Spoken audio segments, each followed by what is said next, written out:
26 একটা মাইল ফলক, বহু বছর বাদেও বোধহয় আলোচনা করবে। ওই 26-এ যেরকম ভোট হয়েছিল, কিরকম লাগে যখন এইটা সাকসেসফুলি এরকম মানুষের ভোটাধিকার ঠিকভাবে রেখে তারপরে এই শপথ গ্রহণে আসে? খুবই ভালো লাগে, বিরাট স্যাটিসফ্যাকশন। কারণ আমাদের নির্দেশই ছিল নির্বাচন কমিশনের যে মানুষ যাতে স্বতঃস্ফূর্তভাবে আসতে পারে, হিংসাবিহীন যাতে ভোট হয় এবং প্রচুর সংখ্যায় মানুষ যাতে তাদের ভোটাধিকার প্রয়োগ করতে পারে সেটা নিশ্চিত করতে। সেটা আমরা করতে পেরেছি, ভাগ্য আমাদের সহায় ছিল, সেটা করতে পেরেছি, মানুষ আসতে পেরেছেন। তারপর মানুষের রায় গভর্নমেন্ট সরকার তৈরি হতে চলেছে, অত্যন্ত স্যাটিসফ্যাকশনের ব্যাপার। এখানে আমরা দেখতে পাচ্ছি কোন কোন রাজনৈতিক দল তারা অভিযোগ করছেন যে ইভিএমে কিছু সমস্যা থাকতে পারে। আপনারা কি এগুলো আদৌ কখনো মানেন? ইভিএম সংক্রান্ত, ইভিএম কি কিছু ট্যাম্পার করা সম্ভব আদৌ? আমি শুধু এই ইলেকশন নয়, এর আগেও আমি 10-12টা ইলেকশনের সাথে যুক্ত ছিলাম। আমি এমনি সোশ্যাল মিডিয়াতে এই ধরনের অভিযোগ দেখেছি, কিন্তু এর সপক্ষে কোনো প্রমাণ দেখিনি আজ অবধি। আর কি মনে হচ্ছে আগামী দিন এইখানকার নির্বাচনের কি চরিত্র চেঞ্জ হয়ে গেল? মানে এরকমই কি শান্তিপূর্ণ হবে? দেখুন, আমি এই ইলেকশনের শুরুতেই বলেছিলাম যে আমাদের রাজ্যের ভোটের সংস্কৃতি পাল্টাতে হবে। সেটা বাংলার মানুষ পাল্টেছেন, দেখিয়ে দিয়েছেন যে শান্তিপূর্ণভাবে তারাও ভোট করতে পারেন। আমার মনে হয় যে এই যে পরিবর্তনটা হলো এই সংস্কৃতির, এই সংস্কৃতির পরিবর্তন আগামী দিনেও থাকবে। লাস্ট একটাই প্রশ্ন, যেটা বিধানসভা স্তরে করা গেছে, পঞ্চায়েত পুরসভা স্তরেও কি করা সম্ভব হবে পরবর্তী সময়? নিশ্চিতভাবে করা সম্ভব। স্টেট ইলেকশন কমিশনকে আরও নিরপেক্ষভাবে এবং কড়া হাতে কাজ করতে হবে। মুখ্যমন্ত্রী শুভেন্দু অধিকারী আজই শপথ নিয়েছেন, আর যেটা জানা যাচ্ছে যে তার অ্যাডভাইজার হলেন সুব্রত গুপ্ত।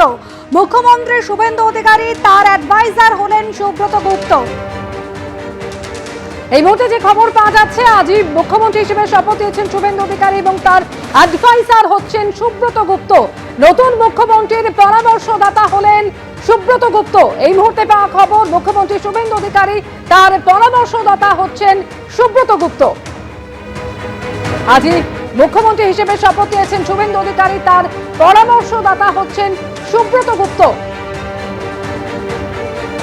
যে খবর এই মুহূর্তে পাওয়া যাচ্ছে, নতুন মুখ্যমন্ত্রী শুভেন্দু অধিকারী, তার পরামর্শদাতা হলেন সুব্রত গুপ্ত। রুমা পাল এই মুহূর্তে টেলিফোনে রয়েছেন আমাদের সঙ্গে। রুমা, কি খবর পাচ্ছ বিষয়ে? দেখো, এই মুহূর্তে সব থেকে বড় খবর হচ্ছে যে একদম মুখ্যমন্ত্রী শুভেন্দু অধিকারীর অ্যাডভাইজার হলেন সুব্রত গুপ্ত।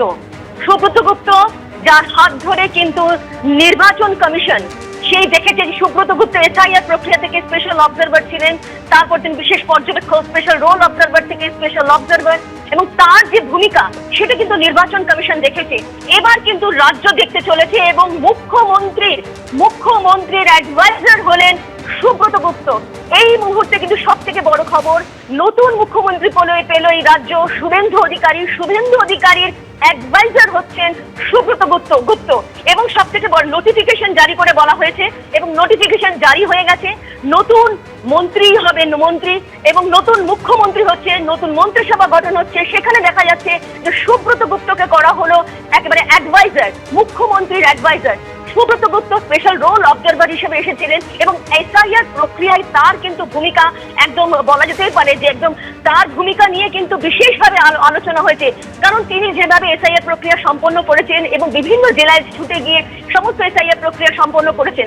অন্যদিকে জানিয়ে রাখি যে স্পেশাল অবজারভার হিসেবে নির্বাচন কমিশনে তার যে ভূমিকা, যেভাবে প্রি পোল ভায়োলেন্স যাতে না হয়, পোল ডে ভায়োলেন্স যাতে না হয়, তার যে ভূমিকা ছিল এবং সব ক্ষেত্রেই বলা যেতে পারে তিনি জেলায় ভিজিট করে পর্যবেক্ষক হিসেবে তার যে ভূমিকা হিসেবে কিন্তু নির্বাচন কমিশন অত্যন্ত খুশি হয়েছিল এবং বলা যেতে পারে যে একেবারে তাকে দরাজ হাতে কিন্তু বলা হয়েছিল, কাজের যে সুযোগ দেওয়া হয়েছিল সেক্ষেত্রে তিনি সেই কাজ সফল হয়েছেন, সফলতার সঙ্গে তিনি উত্তীর্ণ হয়েছেন। এবং সেক্ষেত্রে দেখা যাচ্ছে যে শুভেন্দু অধিকারী নতুন মুখ্যমন্ত্রীর উপদেষ্টা, অ্যাডভাইজার হচ্ছেন স্পেশাল অবজারভার যিনি ছিলেন সুব্রত গুপ্ত। এবং সব থেকে বড় কথা হচ্ছে যে সুব্রত গুপ্ত আবার ফিরে আসছেন এবং এটাও কিন্তু একটা বলা যেতে পারে একটা অভূতপূর্ব বিষয় যে সুব্রত গুপ্ত কিন্তু আবার এই রাজ্যের যে মুখ্যমন্ত্রী হবেন তার উপদেষ্টা হিসেবে ফিরে আসছেন। এবং এটা কিন্তু খুবই এই মুহূর্তে সব থেকে বড় খবর। এবং আজকে শপথ গ্রহণের পর থেকেই কিন্তু একের পর এক বিভিন্ন জায়গায় মুখ্যমন্ত্রী গেছেন এবং সেক্ষেত্রে কিন্তু রাইটার্সও তার জন্য অপেক্ষা করছিল এবং সেক্ষেত্রে দেখা যাচ্ছে একের পর এক তার তার যে মন্ত্রিসভায় কে থাকবে এবং তার উপদেষ্টা কে হবে, এরপর ধীরে ধীরে কিন্তু সেই নোটিফিকেশনই জারি হচ্ছে এবং সেই নোটিফিকেশনের পরিপ্রেক্ষিতে দেখা যাচ্ছে যে সুব্রত গুপ্তকে করা হলো নতুন মুখ্যমন্ত্রী শুভেন্দু অধিকারীর অ্যাডভাইজার হিসেবে কিন্তু নিয়োগ করা হলো।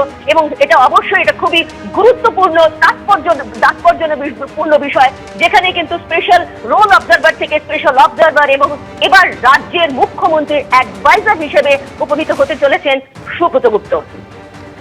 নিঃসন্দেহে এই মুহূর্তে বড় খবর, মুখ্যমন্ত্রীর পরামর্শদাতা হচ্ছেন সুব্রত গুপ্ত। এই সুব্রত গুপ্ত যিনি বিশেষ পর্যবেক্ষক ছিলেন এসআইআর, গোটা এসআইআর পর্বে তার ভূমিকা অত্যন্ত গুরুত্বপূর্ণ ছিল এবং তারপরে যখন বিশেষ পর্যবেক্ষক হিসেবে যেভাবে তিনি কাজ করেছেন তার ভূমিকায় অত্যন্ত খুশি ছিল নির্বাচন কমিশন। আর সেই সুব্রত গুপ্ত, তাকেই এবার নতুন মুখ্যমন্ত্রী শুভেন্দু অধিকারীর পরামর্শদাতা করা হচ্ছে। এ নিয়ে বিজ্ঞপ্তিও ইতিমধ্যেই জারি হয়ে গিয়েছে। আর আগে আপনাদের জানিয়েছি যে নতুন মুখ্যমন্ত্রী শুভেন্দু অধিকারী, তার প্রাইভেট সেক্রেটারি হচ্ছেন শান্তনু বালা। এবিপি আনন্দ, এগিয়ে থাকে, এগিয়ে রাখে।